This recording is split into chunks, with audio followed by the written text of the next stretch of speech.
संत लोग कथा सुनाते हैं। एक बार एक गरीब आदमी था, उसने एक घर खरीदा तो उसमें कुछ दुष्ट लोग आके बैठ गए। तो वो अब रोने लग गया। वो लोग जाए ना उसको तंग करे। अब तंग करे तो वो रोता रोता अपने मित्र के पास गया। मित्र ने कि काम कर, तो वहां जाकर उनको सिर्फ ये कहे कि वो जो अमुक थानेदार है ना, वो मेरा दोस्त है, वो थानेदार मेरा दोस्त है।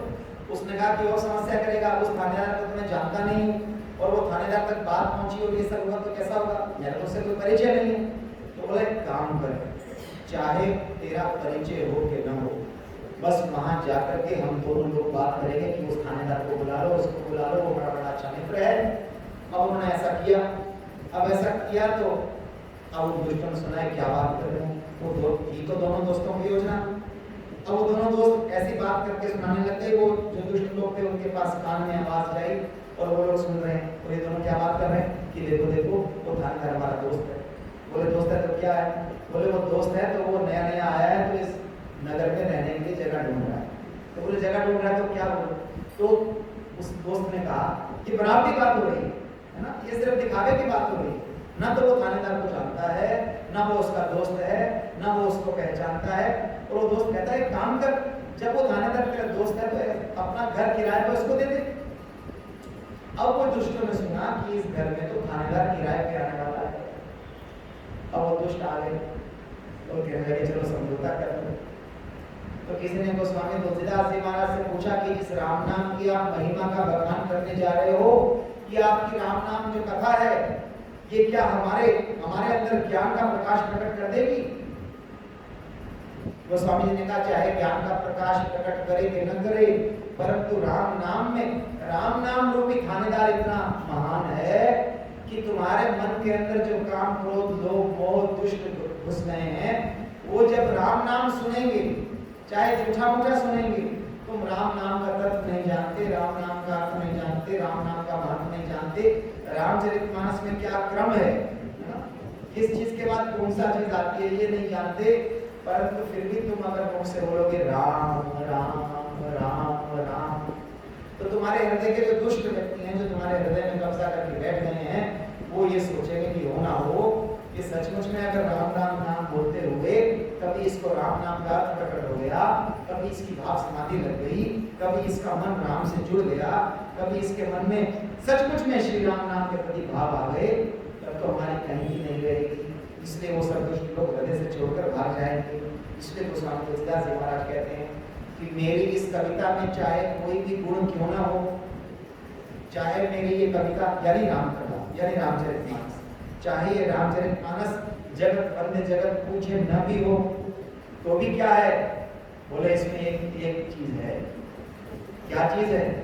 बोले इसमें जो राम नाम है वो पूर्ण है, वो महाशक्तिशाली है, जो अपने अवगुण सब कयूं और बाड़ी कथा पार नहीं गयूं, ताते में अति अलग बखाने, थोड़े में हूं जाने नहीं सयाने। इसके कारण सयानपन क्या है? इसमें सयाने लोग जानते हैं, बुद्धिमान लोग जानते हैं कि ये कविता कैसी भी हो, परंतु इसमें राम नाम के होने से इसमें एक महिमा आ गई है। क्या महिमा आ गई है?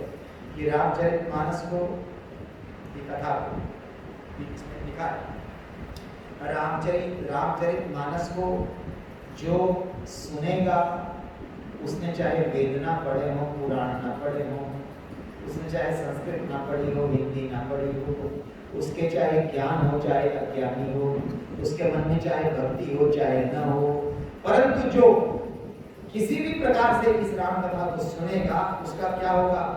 उसका वही महिमा होगी जो सारद शेष महेश की है। सारद शेष महेश विधि आगम निगम पुराण और नेति नीति जसुगुण करहि निरंतर ज्ञान। ये रामचरितमानस के महज नाम महिमा है। और ये नाम महिमा के बाद, राम कथा की महिमा के बाद गोस्वामी तुलसीदास जी महाराज कहते हैं कि अब मैं श्री राम नाम की वंदना करूंगा। अब ये श्री राम नाम क्या है? ये श्री राम नाम ऐसा नाम है कि भगवान शंकर इसको हमेशा अपने हृदय में धारण करके रहते हैं। और इस जगत के ऊपर सबसे आनंद यदि कोई है तो आनंद ये नाम आनंद देने वाला है। इस जगत में कोई भी वस्तु आपको आनंद नहीं देगी। क्यों? क्योंकि जब भी कोई वस्तु इस जगत में आप लोग कमाएंगे, इकट्ठी करेंगे, अर्जन करेंगे, निर्माण करेंगे, तो उस वस्तु के टूट जाने का, खो जाने का, टूट जाने का, समाप्त हो जाने का भय रहेगा। ये शरीर भी एक दिन चले जाना है, इसका भी भय रहेगा। आप कहेंगे कैसे? एक बात बताओ कि रोग आते ही ये डॉक्टर के पास भागते हैं, इसलिए भागते हैं? ये जिजीविषा है, मृत्यु का भय है। किसी वस्तु को संभालते हैं, क्यों संभालते हैं? क्योंकि उसके खोने का भय है। परंतु भगवत भक्ति जो है कि राम नाम कैसा है? राम नाम ऐसा है महाराज, राम नाम यानी कृष्ण नाम यानी अपने इष्ट का नाम कैसा है, इसके खोने का कोई भय नहीं है।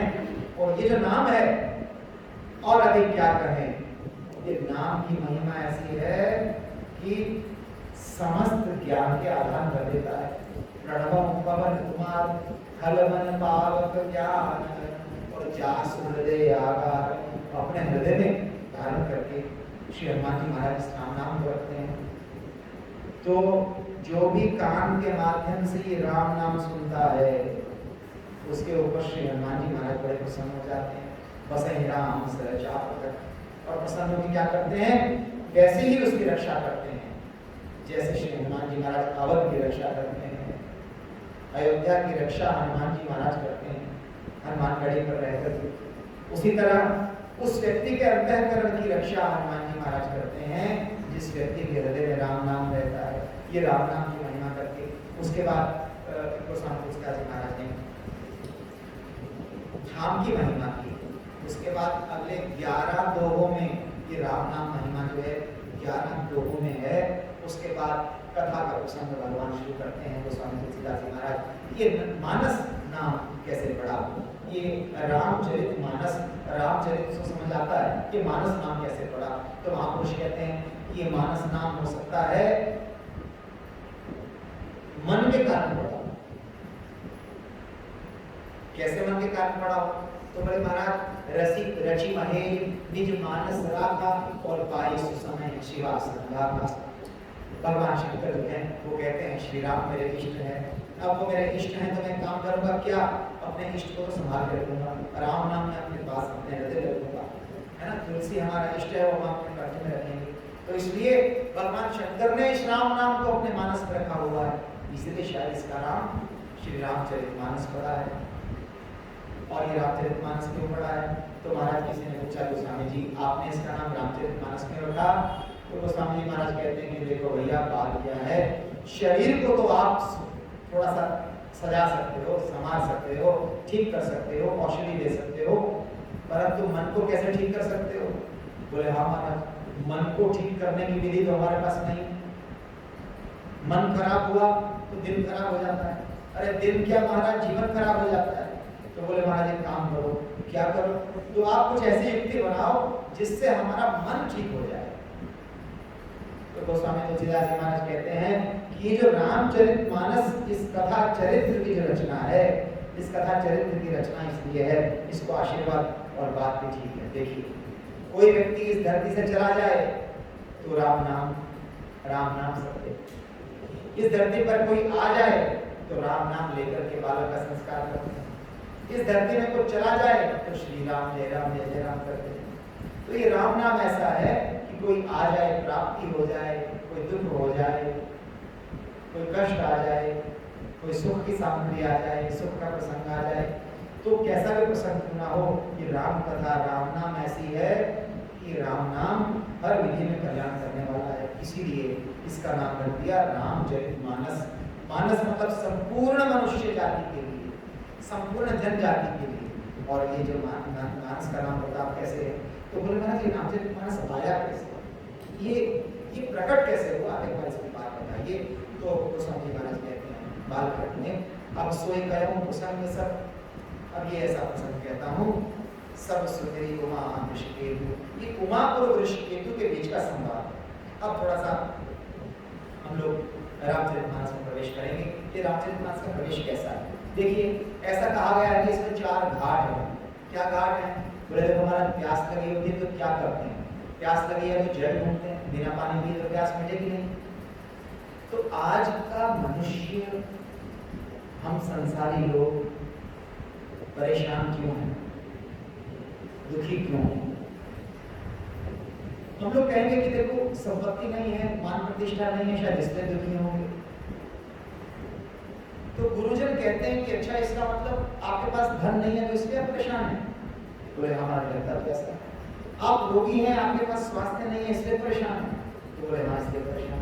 बोले काम करो, आप जाकर धनवान सेठ के पास जाकर देखो, अगर वो प्रसन्न मिले तो इसका मतलब आपकी शिकायत भगवान से जायज है, आप ठीक हो। इस जगत में धनवान सुखी, निर्धन सुखी, और देखा रंग दुखी और संग सुखी। इस जगत में जिसको हम देखते हैं वो दुखी दुख है। निर्धन कहता है कि मैं धन ना होने की वजह से दुखी हूँ, और धनवान कहता है कि धन अधिक है इसलिए दुखी हूँ। जिसको पास स्वास्थ्य नहीं है, रोग है, वो कहता है कि मैं रोग होने से दुखी हूँ। जिसका बहुत तगड़ा स्वास्थ्य है वो कहता है कि मैं अपने अहंकार से दुखी हूँ। तो इस जगत में ये जो दुख, कैसे इस दुख को दूर करने के लिए ये रामचरितमानस मूर्ति जो सर है, आपने लगता है कि इस सरोवर के तट पर नहीं आए। तो बोले आए क्या करेंगे? तो जब अगर आप प्यासे हैं तो प्यास बुझाने के लिए सरोवर पे जाएंगे? बोले जी महाराज जाएंगे। तो सरोवर पे जाएंगे तो अब सामने सरोवर है, और उस तालाब में कैसे करेंगे? तो उसमें तालाब में अगर सीढ़ियां बनी होंगी तो आराम से जाकर आप पानी पी सकेंगे। तो रामचरितमानस से इसके 4 घाट हैं। कौन से 4 घाट हैं? यानी 4 श्रोता है और 4 वक्ता है। देखो भैया, 4 लोगों ने सुनाई है इसको और 4 लोगों ने सुनी है। तो सबसे पहले तो देखते हैं कि भगवान शंकर ने सुनाई है माँ भगवती पार्वती को, यह है ज्ञान का घाट। बोले ज्ञान तो हमारे बस का है। उसके बाद सुनाई है भरद्वाज ऋषि याज्ञवल्क्य जी महाराज। तो हमारे वो क्या चर्चा है? बोले वो कर्म की चर्चा है, शुद्धि की चर्चा है, ऋषियों की चर्चा है। बोले वो भी हमारे बस की बात है। उसके बाद क्या सुनाई है? उसके बाद सुनाई है काकभूषण जी महाराज ने गरुड़ को, वो पक्षी भाषा में सुनाई है। नीलगिरी पर्वत के ऊपर सुनाई है, वो भक्ति का चरित्र है, दीनता का चरित्र है। बोले महाराज ये भी हमारे में नहीं है। तो बोले फिर क्या सुना? आखिरी कौन सा रह गया? बोले आखिरी रह गया गोस्वामी तुलसीदास जी महाराज ने सुनाई है। तो बाकी 3 वक्ताओं ने सुनाई थी, उनके नाम हमने देख लिए। जिन जिन को सुनाई थी उनके भी नाम देख लिए। अब ये गोस्वामी तुलसीदास जी महाराज ने अपनी कथा किसको सुनाई है, ये तो श्रोता को ढूंढना पड़ेगा। तो बोले महाराज ऐसा है, एक काम करो, क्या सुखी सुंदर संवाद बर और बिरचे बुद्धि विचारी, तेहि यही पावन सुभग सर घाट न हो हरिचारी। तो काम करो, बोले अपनी ही बुद्धि को सुनाओ। दुनिया को तो सुनाते रहते हो, अपना यश गान तो हम लोग दुनिया में सुनाते रहते हैं। एक काम करो, ये रामचरितमानस दुनिया को ना सुनाओ, अपनी ही बुद्धि को सुनाओ। अपनी बुद्धि को सुनाने का मतलब, अपनी बुद्धि को सुनाने का मतलब राम कथा, रामचरित्र, राम प्रसंग सुन करके अपनी बुद्धि के द्वारा सोचो कि क्या ये कथा में जो बात है कहीं हमारे लिए तो नहीं कही जा रही, क्या ये चौपाई हमारे लिए तो नहीं कही जा रही। तो बोले महाराज जी क्या क्या है इसमें? बोले इसमें चौपाई है, दोहा है, स्वर्णा है। तो एक महापुरुष लिखते हैं कि चौपाई क्या है? तो वो बोले चौपाई चतुष्पदी है। चौपाई का मतलब 4 पाई। 4 पाई से काम क्या होगा? तो बोले जो इस जगत में आत्म कल्याण का उद्देश्य लेके आया, बहुत थोड़े में चर्चा करते हुए चले महापुरुष ने किया। चौपाई क्या है? चतुष्पदी। आत्मा का निवास स्थान क्या है? आत्मा का निवास स्थान चतुष्पाद ब्रह्म। आत्मा चतुष्पाद वही कहती है। तो चतुष्पाद कौन से हैं? जागृत, स्वप्न, सुषुप्ति और तुरीय। इन 4 में वो आत्म तत्व 4 तत्व से रहता है। जब जागृत अवस्था में वैश्वानर बन करके रहता है, स्वप्नावस्था में तेजस बन करके रहता है, सुषुप्ति अवस्था में अंतर्यामी बन करके रहता है, अंतर्यामी प्राज्ञ बन करके रहता है, और चौथा तुरीय, उसमें ब्रह्म अकर्ता अजानता, उसमें ब्रह्म रूप में रहता है। तो रामचरितमानस की जो चौपाई है वो ब्रह्म ज्ञान, ब्रह्म पर्यंत साक्षात्कार का ज्ञान करना है। कैसे? वही जागृत, स्वप्न, सुषुप्ति और तुरीय में जो ब्रह्मशः वैश्वानर तेजस प्राज्ञ, अंतर्यामी प्राज्ञ, वैश्वानर तेजस प्राज्ञ होता हुआ तुरीय ब्रह्म हो जाता है। तो इन्हीं रामचरितमानस की चौपाइयों को गाते गाते व्यक्ति उस ब्रह्म अवस्था को प्राप्त कर सकता है। चलिए छोड़िए, तो ब्रह्म चर्चा की बात हुई, अब माही बैठे हैं तो ब्रह्म चर्चा की बात भी बन जाएगी। पर साधारण व्यक्ति अगर कोई कहे कि महाराज ब्रह्म ज्ञान तो रखो, अभी हमारे पास कल भोजन नहीं है, उसकी व्यवस्था कर दो। तो रामचरितमानस की चौपाइयों में ऐसी ऐसी सामर्थ्य है, ऐसा ऐसा तेज है। अब समयाभाव के कारण हम लोग इसमें महापुरुषों ने वर्णन किए हैं कि कैसी कैसी चौपाइयों में शक्ति है और उनके क्या क्या प्रभाव हुए हैं। परंतु अर्थ, धर्म, काम और मोक्ष चारों प्रकार के पुरुषार्थ सिद्ध करने वाली ये चौपाइयाँ हैं, इसलिए इनका नाम चौपाई है। बोले दोहा क्या है? बोले दोहा मतलब दोहन क्या हुआ? बड़ा सुंदर काम मेनू, गाय का दूध और उस दूध को दूह करके जो ग्वाला था उसने दूध को दोह लिया और दोह लिया, अब दोह करके उसने पात्र रखा हुआ है। परंतु पुष्टि चाहने वाला मनुष्य क्या है, हमारा आकर के उसको दोहन करके पी लिया। अब दूध पीना, गाय से दूध लेना आसान है कि बर्तन में ढला हुआ दूध पीना आसान है? बोले महाराज गाय को दूहने में तो बड़ा परिश्रम है, और गाय का दूध दूहन, पहले गाय को घास खिलाओ, बछड़े को पालो, दूध निकलेगा, दूध को संभालो, तब जाकर दूध पीने को मिलेगा। और दूध वाले ने दूध निकाल दिया और कहा भगवान ये लो, अब पी लो। तो बोले दोहा क्या है? बोले दोहा गाय का दुहा हुआ दूध है, उसको महाराज पी लो। तो इस तरह से महाराज को कुछ चर्चाएं हैं। अब ये रामचरितमानस की जो चर्चा है ये महापुरुष लोग करते हैं, इसलिए करते हैं क्योंकि आगे, अब आप लोग घबराइए नहीं कि जितनी थोड़ी सी ज्ञान की चर्चा थी, वंदना की चर्चा थी, ये प्रथम दिन होती है। आप लोग कहेंगे इतना कुछ सुना दिया, 1.5 घंटे में रामायण सुनाओगे? महापुरुष कहते हैं कि असली रामायण तो यही है, रामचरितमानस तो यही है। मान लीजिए यदि कोई व्यक्ति, एक व्यक्ति खेत में काम करता था, खेत में काम करके और वो गया, कुछ हल चला रहा था, पीछे कोई एक बड़ा सा पत्थर निकला और पत्थर उसने हटाया, एक कलश निकला, एक बर्तन निकला, उसमें निकाला, लाल लाल ऐसे कुछ पड़े थे, बढ़िया से पड़ी थी। अब उसने कहा क्या निकल आया? आकर के उसका बच्चा पेड़ के पीछे बैठा था, उसने कहा ले बेटा खेल, देख खेलने के लिए कितना सुंदर पत्थर है। और वो पत्थर उसने देखा और वो पत्थर एक एक करके ऐसे फेंकने लगा। और महाराज वो जो बच्चा था वो एक पत्थर उठा करके अपने घर चला गया। घर चला गया, उसकी माँ ने कहा क्या लाया खेत से, और वो रख के उसमें सो गया, बच्चा रख दिया। अगले दिन बच्चा वो छोटा सा उठा और वो पत्थर लेकर के अपनी माँ को कहता कि देखो ये कल खेत से मिला। उसकी माँ कहती है देखने में तो अच्छा है, देखते हैं, थोड़ा सा दिखाते हैं किसी को। और महाराज दिखाया तो एक जोहरी में लिखा वो तो रत्न था। उसने कहा ये कहाँ मिल गया तुझे? तुझे कितने लाख तो मैं अभी दे देता हूँ और तेरा घर बनवा देता हूँ और तेरे परिवार के धन धान्य भर देता हूँ, ये कहाँ से लाई है? उसने कहा कि पता नहीं, मेरे पति ने खेत में कुछ काम किया और बच्चे को घर भेज दिया, ये घर में लाया एक है। बोले चल अपने पति के पास। वो पति के पास गया तो वो जोहरी पत्नी और बच्चा गए वहां, तो देखा वो सब लाल लाल पत्थरों को ऐसे तालाब में फेंके जा रहा है। और जैसे ही उसने देखा तो उसने हाथ पकड़ लिया जोहरी ने और उसको कहा कि ये क्या किया तुम? रोका क्यों? उसने कहा ये जो फेंके जा रहा है लाल लाल, ये तो अमूल्य रत्न है। और व्यक्ति रोने लग गया, वो कहने लग गया ये अनजान पैके सारे और हमें वही कुल पवित्र है तुम्हारे। बोले हमारा तो कुल का नाश हो गया। बोले क्यों? इतने अथाह संपत्ति मैंने व्यर्थ कर दी।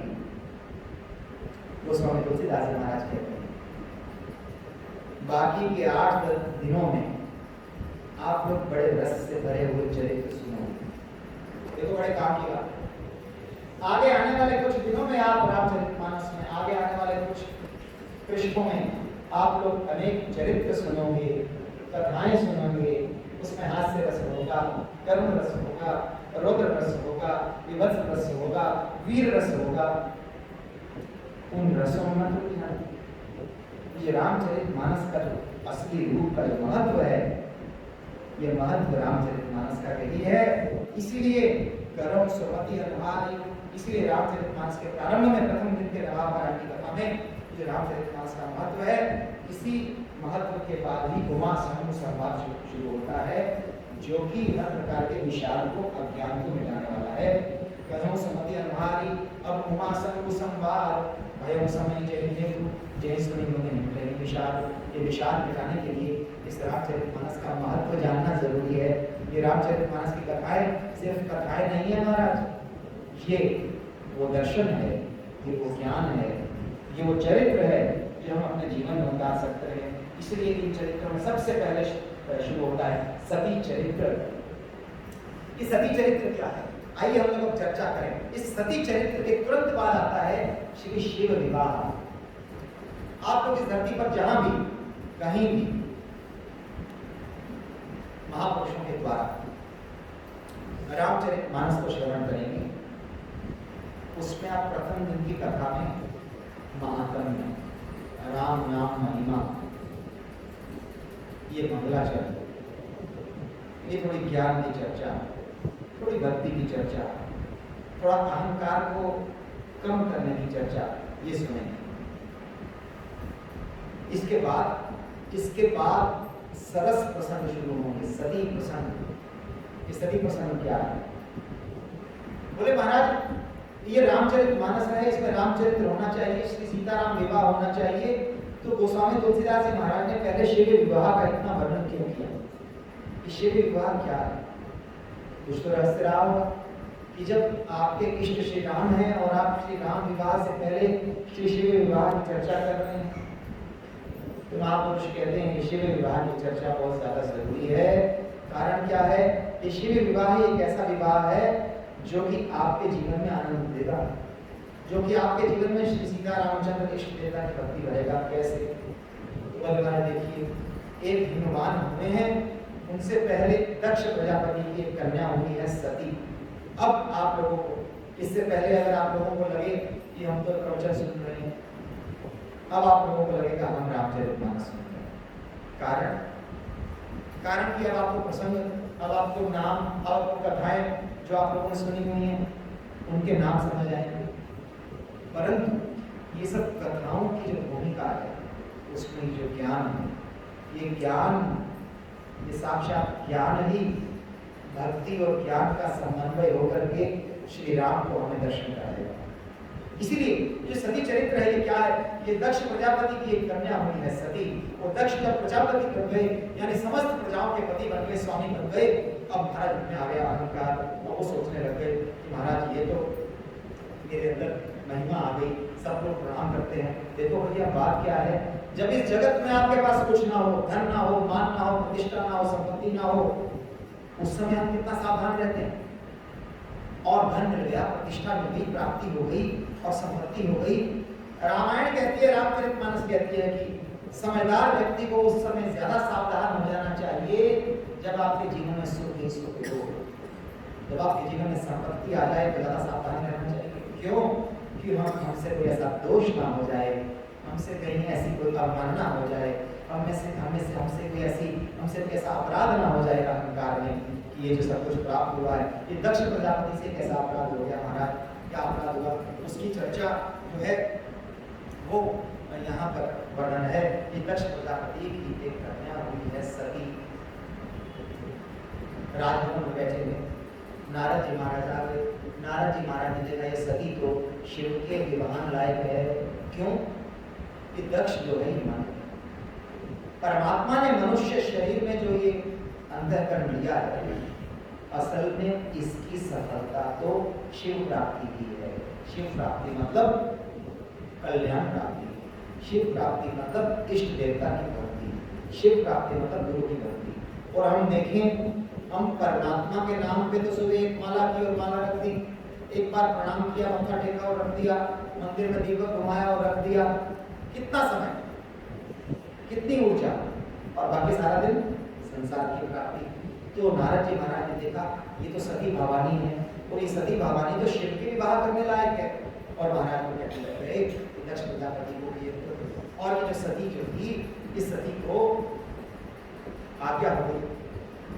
ये सती प्रसंग बहुत दिव्य प्रसंग है। ये सती प्रसंग इसलिए है कि त्रेता युग में शंभु मतलब भगवान शंकर जाते प्रणाम करके ऋषि मुनियों के दर्शन करने। देखिए संत जनों का दर्शन जो है, कुंभज ऋषि के पास, अगस्त ऋषि के पास जाते हैं। अगस्त ऋषि आए और अगस्त ऋषि ने कहा कि महाराज आइए, अब आपको हम क्या भोग लगाएं। अतिथि का सत्कार करते हैं ना, अब भगवान शंकर का सत्कार क्या है? भगवान शंकर ने कहा हमें तो राम नाम सुनाओ, हमें तो बड़ी चर्चा करो, ये हमारा सबसे बड़ा सत्कार है। अब महाराज वहाँ कुछ दिन भगवान रुके और कुछ दिन भगवान रुक करके भगवान श्री राम का चरित्र सुना, भगवान श्री राम का चरित्र सुना और महाराज आनंद में भर कर अब भगवान शंकर और भगवान चले जा रहे हैं और चले जा रहे हैं। उसी समय वही समय आ गया कि भगवती जानकी जो है रावण लेकर लंका में चला गया और भगवान श्री राम और भगवान लक्ष्मण जो है वो भगवती जानकी को ढूंढते हुए घूम रहे हैं, अवतरण कर रहे हैं, नर लीला कर रहे हैं। अब भगवान शंकर चले और भगवान शंकर दंडक वन से निकले, क्योंकि गोमज ऋषि के आश्रम से यानी नीलगिरी पर्वत दक्षिण से आ रहे हैं कैलाश की तरफ और रास्ते में आके दंडक वन भगवान ने देखा, शंकर भगवान ने देखा कि मेरे इष्ट भगवान श्री राम भी यहीं कहीं विचर रहे हैं और यहीं कहीं विचर रहे हैं। तो देखा मन में आ गया लोभ। क्या लोभ आ गया? देखो भैया 5 माला और कर ले, थोड़ा सा जप और कर ले, थोड़ा सा पाठ और कर ले, एक स्तोत्र और कर ले, थोड़ी सी कथा और सुन ले। ये जो लोभ है ये कल्याणकारी लोभ है। भगवान शंकर के मन में आ गया कि लोभ। क्या लोभ आ गया? कि यहाँ से निकल रहे हैं, भगवान के दर्शन कर रहे हैं और महाराज मन में उत्साह आ गया। भगवान का स्मरण करते ही उल्कावली छा गई और ऐसा जब तक भगवान ही देख रही हो कि ये मेरे नारायण को क्या हो गया, ये भाव भंगिमा कैसे हो गई, ये मग्न कैसे हो गए, कि कैसे महाराज प्रसन्न हो गए। और भगवान शंकर ने दूर से देखा भगवान श्री राम चले जा रहे हैं, दूर से प्रणाम किया कि लीला में विक्षेप ना हो, लीला चल रही से चलती रहे। अब महाराज दूर से नमस्कार करते जय सच्चिदानंद जगपाल भगवान को प्रणाम किया और रस पे ही चले साधन भगवान शंकर चल पड़े। अब जब चल पड़े तो सती से भवानी से नहीं रहा गया, सती से नहीं रहा गया। वो कहती है महाराज एक बात बताओ, ये आपने वो सामने जाते हुए एक राजपुत्र को प्रणाम किया, एक रोते हुए व्यक्ति को प्रणाम की, कौन है आपने? आप शंकर हैं। शंकरोति शंकर, समस्त जगत के कल्याण में आप इष्ट हैं, आप प्रभु हैं, आप ईश हैं, आपने सबने प्रणाम किया। अब महाराज की बात सुनते भय मगन सभी दासु विरोधी, आप मगन की हो गए और ब्रह्म जो व्यापक विरज अज अकल अनी अभेद। अब आप ये बताओ कि आपकी जिनको अपना इष्ट कह रहे हो और इष्ट जो है अकल है, अनी है, अभेद है, ये रो क्यों रहा है?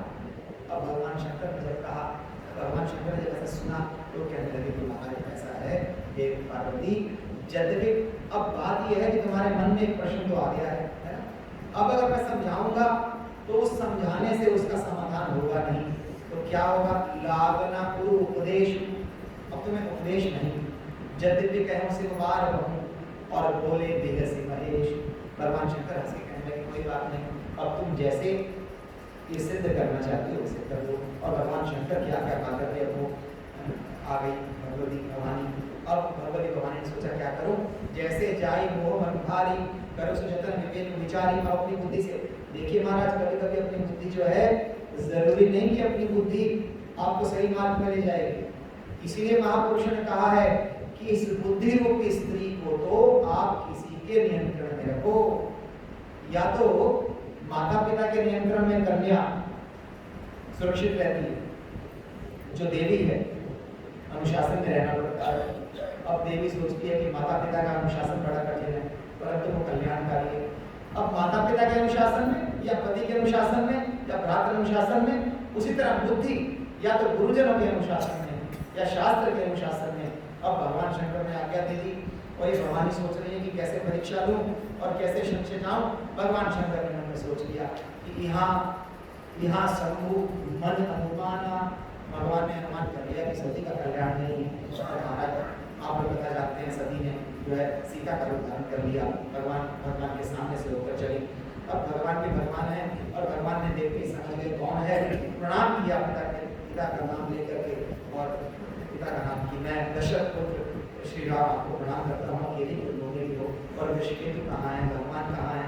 अब तो महाराज ऐसा सुनना था वो अज्ञान का संशय का। देखिए महाराज इस जगत में कोई अकल्याण नहीं करता, अगर कोई अकल्याण करता है तो अपना ही संशय करता है। इस जगत में कोई बुरा नहीं होता, बुरा तब होता है जब हमारा मन बुरा सोच रहा होता है। अब तो महाराज ये ऐसा कार्य हो गया कि भगवान ने जब ऐसा कहा और भगवान ने एक और काम किया। अब तो महाराज सती जो थी, जो भवानी जो थी, अब तो वो सोच के ऐसे बैठ गई क्या हो गया है कि मैंने गलत परीक्षा ले ली, संशय कर लिया। और महाराज अपने हृदय को संभाल करके उठकर जब चलती है जिस मार्ग से जाती है उस मार्ग में भगवान श्री राम और लक्ष्मण, चलो भगवान राम लक्ष्मण जी दिखे तभी कोई बात